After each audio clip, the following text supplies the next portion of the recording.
So FRQ number 5, we have this diagram for all of the masses, and then on an incline, so we know everything. And then for part A, it asks which way, left or right, will the system move? Justify clearly. So initially what I'm going to do is set up all the forces. And what I'm going to do is, to the right, I'm going to consider the right positive, going to the right is positive, and then going to the left is negative. So that means that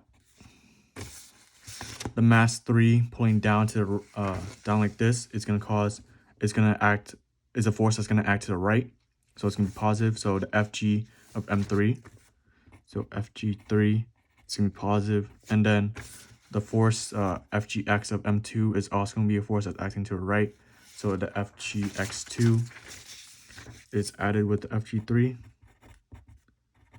and then minus the force of gravity of M1, which is going to be pulling to the left. So FG1 minus FG1. It's going to equal to the mass total of the system and then A. So FG3, we know that FG3 is going to be M3G plus FGX of 2 is going to be M2G sine theta minus F1 is going to be M1G equals M1 plus M2 plus M3 A, like that. So we know that 5 kilograms times 9.8 plus 5 kilograms 9.8. Oh, let me put the units here. Mass meters over second squared plus 9.8 meters over second squared sine 45.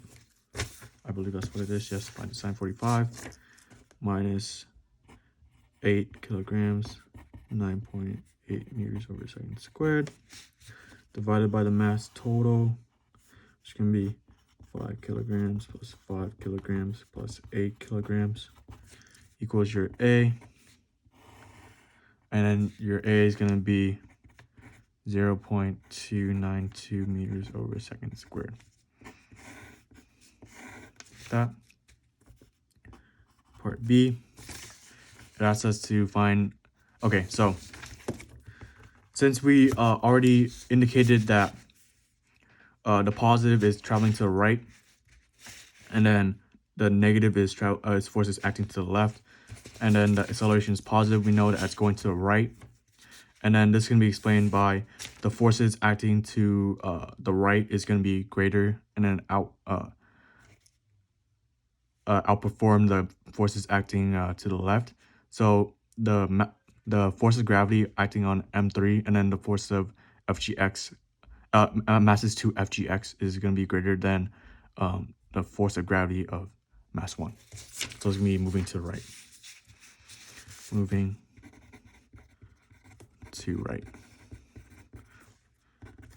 Okay. Part B, it asks us to, what's the speed of M3 after it traveled a distance of 0.5? So what I'm going to do is I'm going to use common form. VS squared equals VI squared equals 2A delta X.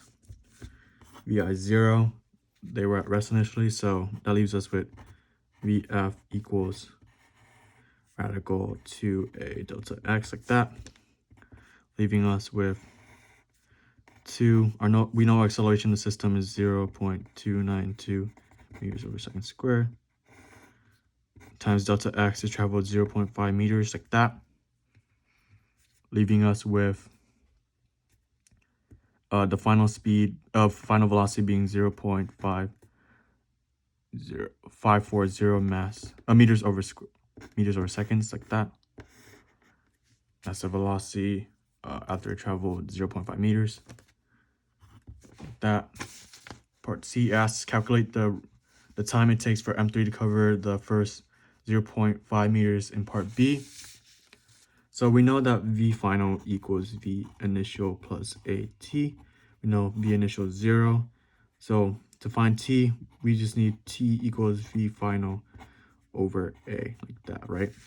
So we know v final is 0.540 meters over seconds over acceleration right here, so 0.292 meters over second squared, like that.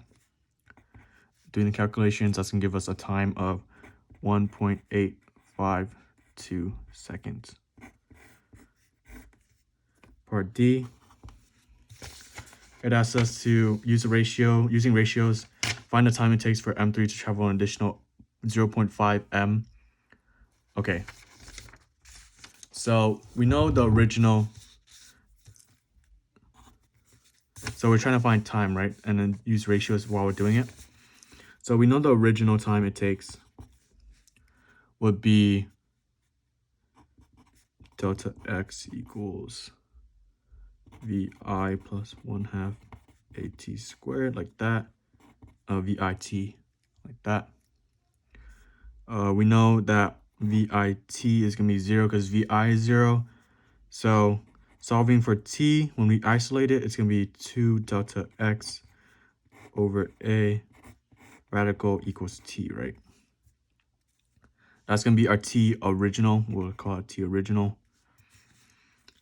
Or we'll call it t1 then. Make it easier to label. So that's going to be our t1. For our new one, it's going to be traveling twice the distance. So 2 delta x equals vit plus 1/2 at squared, like that. But we know vit is going to be 0. So leaving us with multiply the 2 over, it's going to be 4 delta x over a, like that. Radical equals t2, right? So what we're going to do now is we're going to establish a ratio. So we know that to t1 ratio to t2, like that, it's going to be radical 2 times delta x over a to radical, radicals to the whole, like this, instead of just the numerator, if you can tell by my writing. So it's going to be 4 delta x over a, like that. So the ratio is going to be this. We can cancel out everything, leaving this with 1. And then when you cancel out everything and divide by this whole thing, it's going to leave us with a radical 2 and 1, like that. So that's our ratio. That means that t2 is radical 2 times greater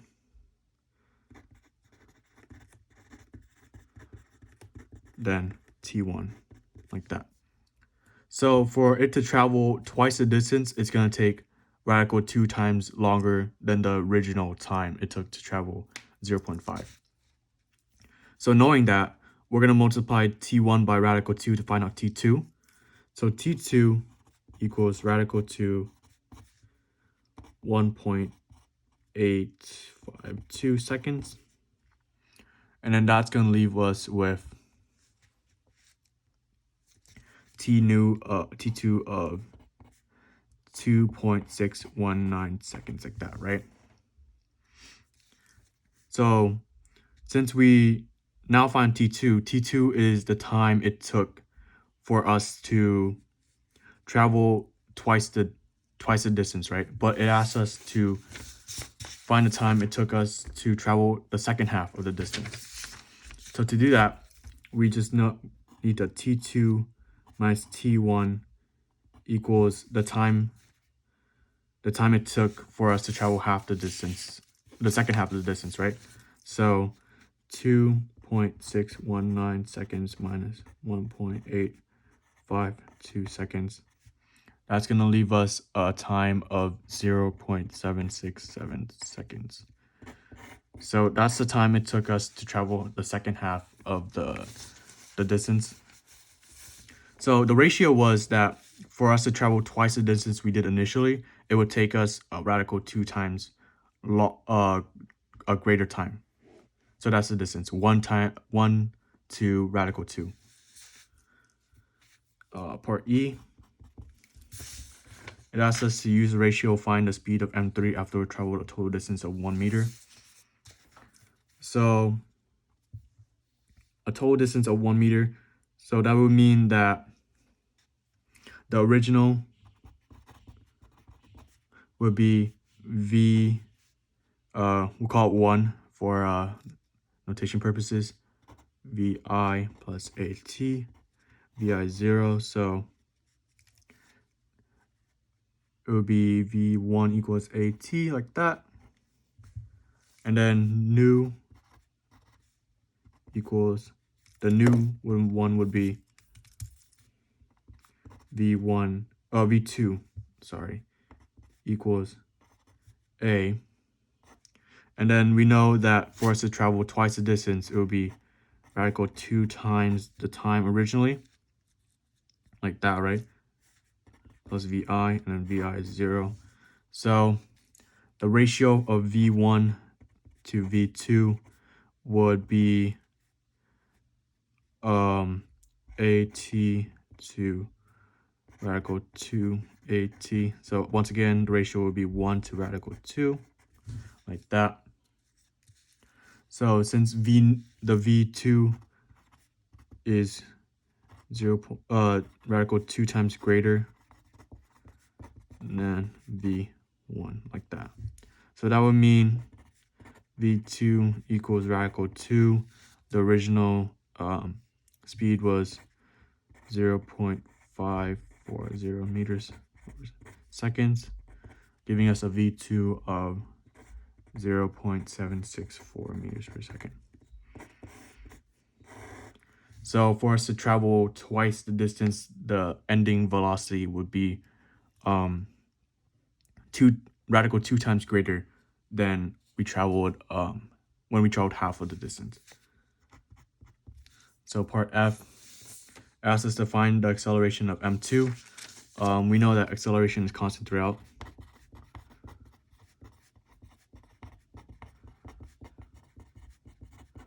So m2 would still equal a, which would still equal 0.292 meters per second squared.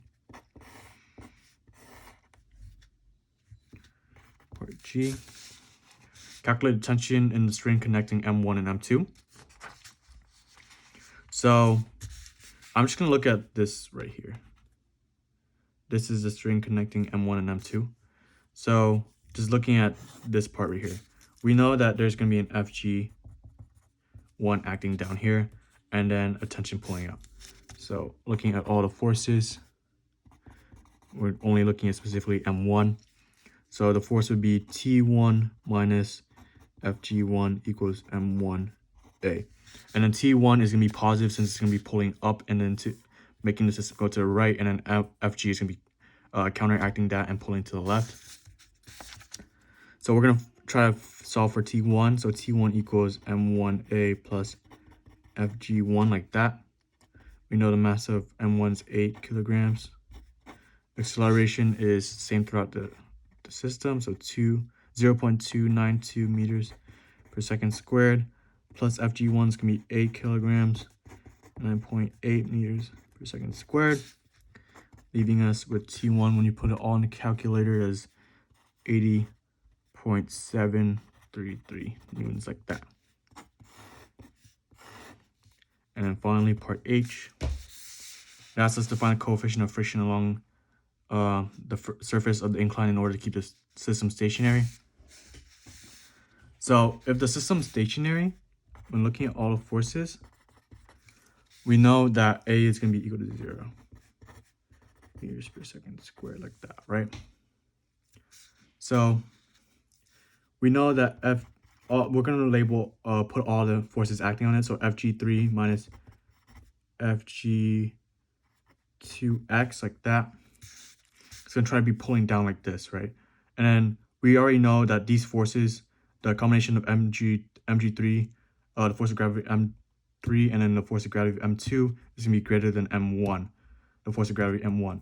So for there to be an acceleration of 0, we know that force of friction is going to have to act and cooperate with the force of friction of m1, the force of gravity of m1. So it's going to be pulling the opposite direction of these two right here. So Fs minus Fg1 equals 0, like that, right? So we know that's m3g minus m2g sine theta.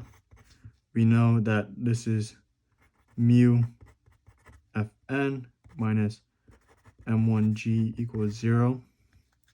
We know that mu Fn is going to be equal to mu mg2 cosine theta, because that's the only one on the incline.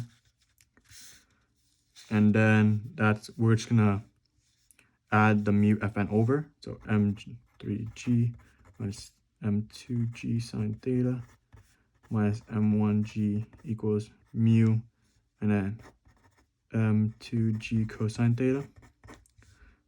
I'm gonna factor out all the g, so it's m3 minus m2 sine theta minus m1 equals mu m2g cosine theta. Cancel out the g's, leaving us with m3 minus m2 sine theta minus m1 over m2 cosine theta equals mu.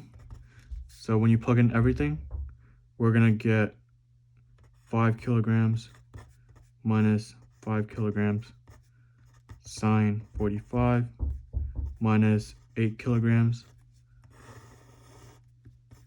and then 5 kilograms cosine 45.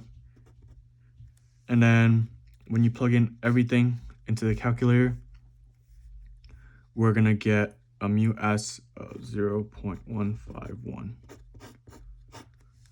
Thank you.